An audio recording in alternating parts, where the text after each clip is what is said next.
Okay, so I want to welcome today Tom Corson-Knowles. He's one of our newest performance experts that we'll be adding to our Performance Expert Gallery in the Secret for Teens Revealed membership site. Tom Corson-Knowles is an entrepreneur, blogger, and international best-selling author. He started his first business at the age of 13, manufacturing sad lamps out of his father's garage. By the time he graduated from Indiana University Kelley School of Business by the age of 22, he was earning a full-time income from his business marketing Whole Foods nutrition supplements. He then decided to share what he'd learned on his way to becoming a successful businessman through writing. Today, Tom teaches new and established authors and writers how to have incredible success by writing and selling ebooks. Now, Tom, I want to welcome you today. I first met you because you reached out to me to review one of your books, and it was the book Rich by 22, and I couldn't put it down. And then when I got your second book, how to systematize, automate, and delegate, I knew that you were the type of person that I had to reach out to include in our expert gallery. So I want to thank you so much for being here today. Well, thanks for having me. I'm happy to share. Wonderful. Well, I want to just start out. I know that at age 13, you started out with some entrepreneurial ideas. Did you have any idea before the age of 13 that you wanted to create? And tell me a little bit more about that. Um, Not really. I mean, honestly, like that idea to start that business for manufacturing supplements was actually my dad's idea because he was a medical doctor, but he also loved woodworking was his hobby, and so he had some friends and colleagues who said, hey, I could really use a sad lamp, and he said, well, I do woodworking, so why don't we do it? And then he said, well, Tom, why don't you help me and we can start a little business together? So I said okay, but really back then I treated it more like a hobby than a business. And that's how I see a lot of entrepreneurs start their business, that they're not really serious about it. And I was not serious about it at all because, for me it was just fun. Making money was cool and I like to help people, but I wasn't really focused, like my main goal in life wasn't, to be successful in business and to help my customers and so forth. So it wasn't really until I was 19 and I read Rich Dad Poor Dad, and that book was really the aha moment for me because before that I'd been really skeptical about money. Actually, I actually used to, I looked at the world and saw what was happening with the environment and what was happening, with human rights and all these issues across the world, and I thought to myself, it seems to me like all these big corporations are the people causing the problems in the world, and so that was my viewpoint when I was a teenager. But when I read Rich Dad Poor Dad, he talked about, money is a tool, and you can use it for good or bad for whatever your purpose is. And that's when I realized, wow, if I really want to help the world, if I really want to make the world a better place, if I really want to, protect the environment and preserve it for future generations, then money is the best way to do that. And so that's when I got really serious about business and said, hey, look, I've got to change my viewpoint. If I really want to make a difference in the world, I've got to get focused on business because, money is the way that you have power in the world today. And there are many ways to have power, but if you want to have a global impact like I do to preserve for future generations, you have to understand how to at least control money in some way. So that's when I got really focused on business and said I got to start my own business. That's incredible. And then when I was reading your book, I was actually at an airport when I was reading Rich by 22, and I saw all the influences that you had written. You wrote from Bob Proctor to Andrew Carnegie. I can see now Kiyosaki influenced you. How did you gain access to all these incredible mentors? Did you just start with one and then you found another? How did it start? Yes, so my mom was in a network marketing business when I was a teenager, and I said, I'll never have anything to do with sales. I'll never have anything to do with that at all. But she is actually earning an incredible income, way more than she was earning as a medical doctor, and she retired from medicine to do network marketing and nutrition. And so one of her mentors in the business gave her this book, Rich Dad Poor Dad. My mom had the book, and she recommended it to me, and so I picked it up, and I fell in love with it. And then after that, I asked my mom's mentor, what are some other books I can read? And I just, got everything I get my hands on. Somehow someone told me about Jim Rohn, and I got Jim Rohn's program. Can't remember the name right now, like Excelling, or I can't remember the name, but his audio program is just incredible. And I put that in my car and I listened to that every single day for like years. And Jim talks about like if you want success, study success. You want to study health. You want happiness, study happiness. And for me, I got really inspired by that, and I realized, look, I've been in school my whole life. I've learned algebra and geometry and geography and these things that really don't much difference in my life. You know, some of those skills are nice to have, but a lot of things I learned in school really weren't important to me. And I realized like if I want, you know, to live the life I want to live, then I've got to get serious about studying what I want to study. And so I started studying business and marketing and psychology and personal development and everything I could get my hands on to learn more. So I went to the library. I ordered, you know, I got an Amazon Prime account. I said, Dad, we gotta get Amazon Prime. I'm gonna order all these books, and I just started ordering, you know, like 10, 20 books a week. You know, I Wow. just get my hands on it. It And is then you, addictive, isn't it? It's once it you is. start to study, you want to learn more. So Exactly. Yeah. that's Like every little step you take, every new idea just helps you take your life to a higher level. And once you have that process going where every day is getting better and better, it's, you know, I love to learn. You know, school would be great if I could learn what I want to learn, but that's how I felt it's way. exactly. Were you bored in school as a student? Yeah, I was really bored. Yeah, me as well. I sat there and just wondered what the application of what I was learning would have on my future, and I needed it for certain things, but then it was great, like you said, to take my learning into my own hands and start to learn all the areas that I know would help me. And I think the biggest learning curve for me was to go from the corporate world where I was used to the old economy into the new economy now, where I have to learn to systematize, automate, understand how to be in control of my own business, where that's not how corporate America is working. They're running in the old economy. So I think that was the biggest learning curve for me, and why I found your book so helpful. And I think that that book really should be in the hands of anyone who uses Infusionsoft. You know, Yeah. it's just incredible to open up people's eyes, or even to change people that might be considering an automated system for their business that they just don't know how. So I think that you're definitely on the right track. And so I just wonder, how did you, so you started to write some of your own books. How did you transition from studying and learning to saying, hey, now I see a need, and I see a whole bunch of people that are probably writing books and not marketing them, not knowing how to make money with all these social media. How did that transition take place? You know, it's funny. It's some things in life and in business you really can't predict ahead of time, and that's exactly how this worked. You know, I wrote my first book when I was 19, and before that, when I was a teenager, I was actually writing poetry, and I was published in a magazine, but I never really thought much about writing. And then when I was 19, I was reading all these personal development books, and I wrote this book, Rich by 22, just for me. It was only for me. It wasn't for my friends or family or anything. It was just for me, you know, to clarify like my personal manifesto of what I believed in and what I thought were the keys to success in life, what I thought was living a good life. And so I wrote that book, and then I did give it to a few friends, and they all said, hey, it's awesome, you should go get it published. So I tried to get it published, and I struggled for like 6 years to figure out how to get my books published and how to get them out there, and nothing was working. And you know, finally one day a friend was just offhand said, why don't you just upload it to Kindle? And I said, well, how do you do that?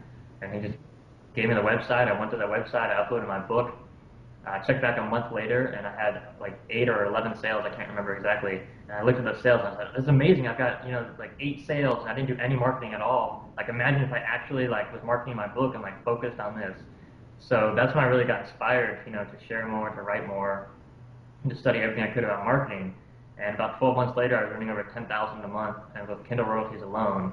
And by then I had so much success with it that all my friends and people on Facebook and social media, people in my email list were saying, how are you doing this? Like, I want to, you know, I've got these books, but I don't know how to, I'm not selling anything. Like, show me how to do it. So all these people were asking me to publish their book, and I said, okay, I'll just try a few friends first and see if I can do for them what I've done for myself. And I started that way, and all the friends were having good success too. So then I decided, you know, let's start a real company and focus on publishing. That's incredible.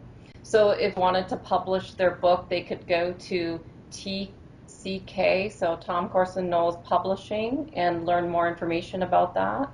Yeah, it's tckpublishing.com. Perfect. Perfect. And then, so you're definitely different than anyone that I knew at school growing up. You know, the entrepreneurial mindset, reading books.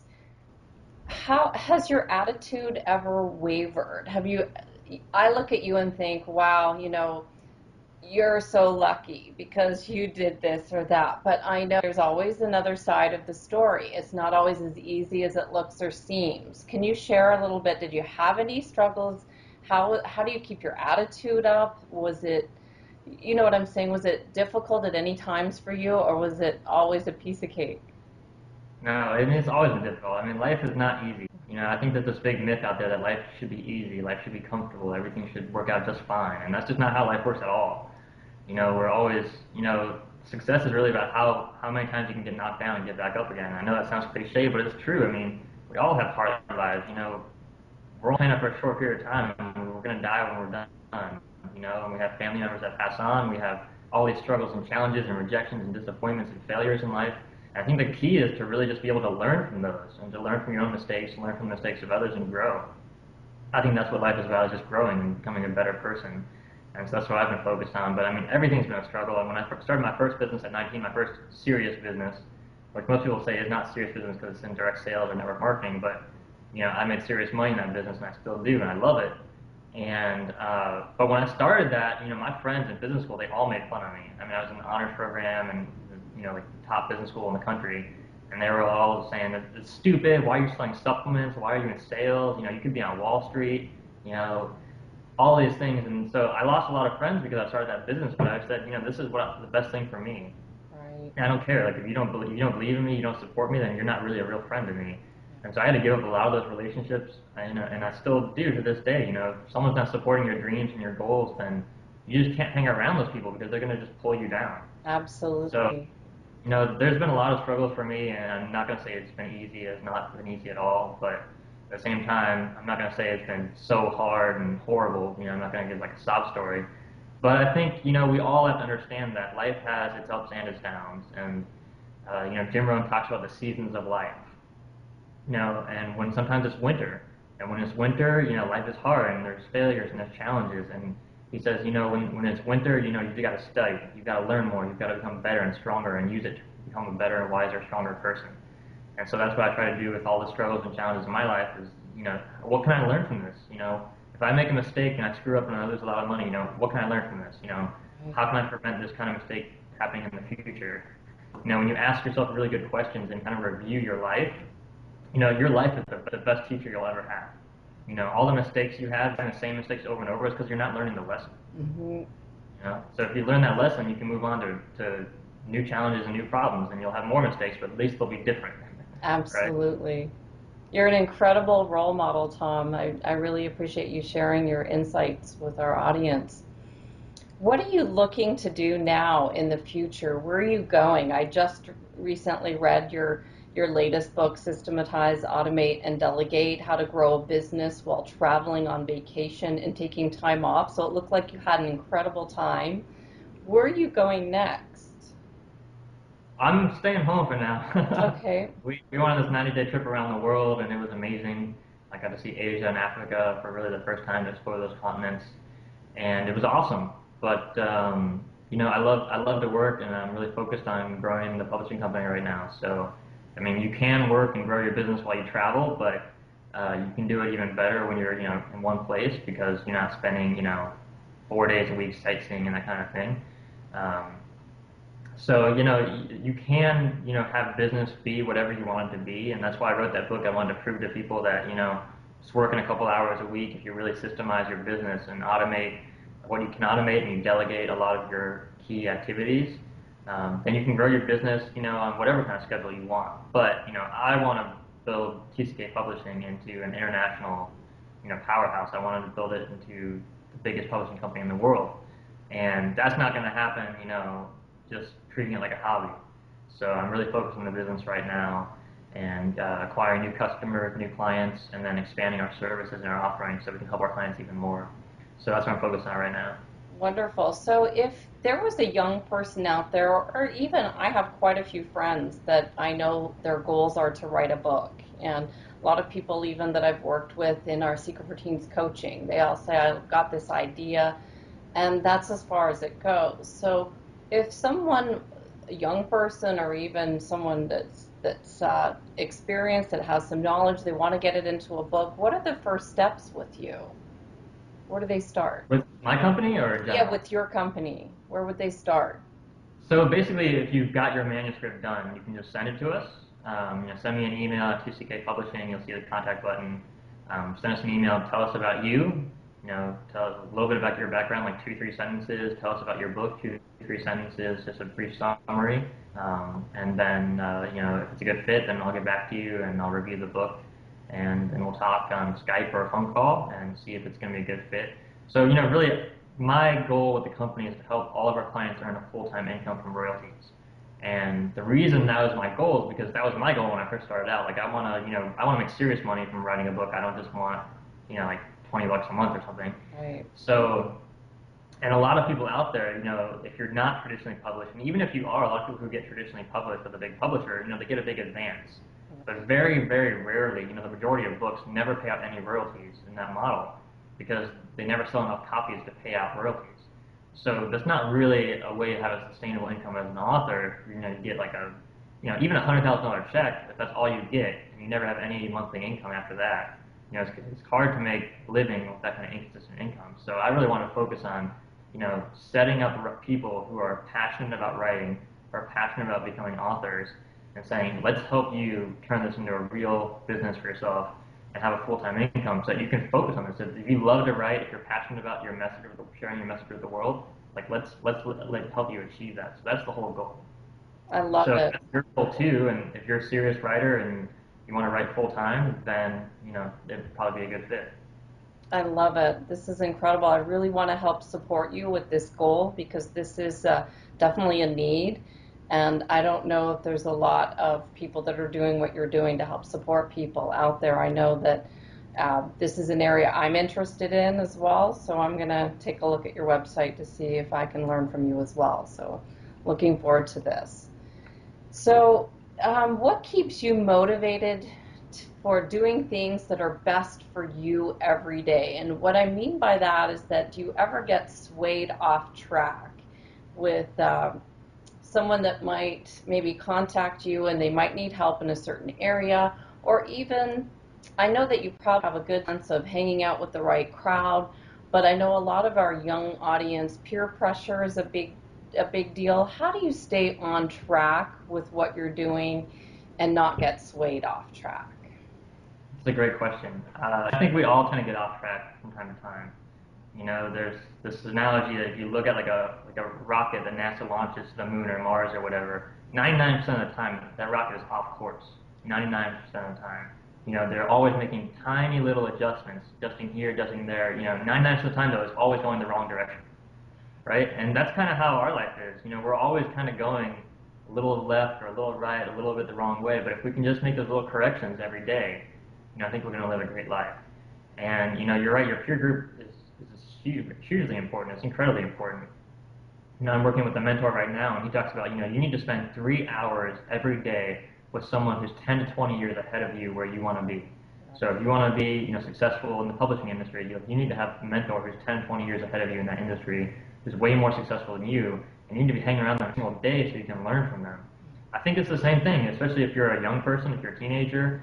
Like, whatever you want to do with your life, spend time, as much time as possible, with someone who's where you want to be.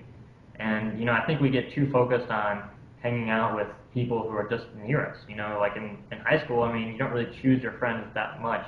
It's more like who you're hanging out with, or who's at the party, or whatever. Right. And I mean, I only have a very small number of friends still from high school that I still talk to, and our lives have gone in such different directions, and I think that helps give some perspective when you have this relationship and you think you're such good friends, and then you realize, well, maybe we want totally different things in our lives, and maybe we really won't be best friends our whole life. And then you realize, well, then what is really important in life? Because it should come and go. What's important to me?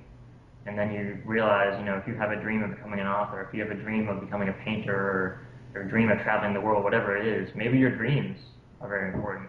And I'm not saying, give up all your friends and throw all your friends away, but focus on your dreams, focus on what you want in your life, and you can go for it and you can achieve it. But don't let, people around you hold you back or say you can't do it, because you can do whatever you want with your life.